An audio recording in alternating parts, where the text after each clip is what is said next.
Is your Twilio account showing signs of life, but not quite alive? Let's get it back in action.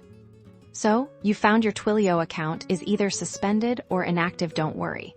This is a common situation, and usually fixable. The first thing you need to do is log into your Twilio console. You'll likely see a prominent notification right on your dashboard indicating your account's status. This is your central hub for understanding why and what's next. Often, accounts are deactivated due to billing issues, policy violations, or even inactivity for an extended period. The console should provide a clue as to the specific reason. Look for any highlighted alerts or links that say something like resolve issues or billing details.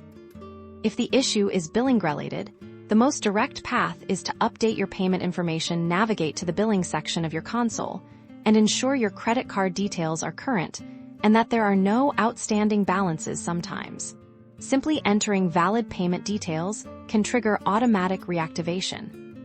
If the reason isn't immediately obvious, or if updating billing doesn't resolve it, your next crucial step is to contact Twilio support. Look for a support or contact us link, usually found in the footer or a help menu. You'll want to open a support ticket, clearly stating your account SID and explaining the situation.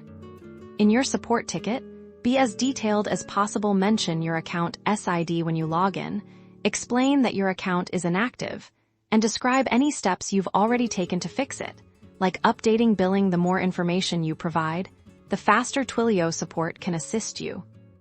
Twilio's support team will then review your case. They'll investigate the reason for deactivation and guide you through the necessary steps. This might involve verifying your identity, confirming compliance with their terms of service, or resolving any specific policy violations.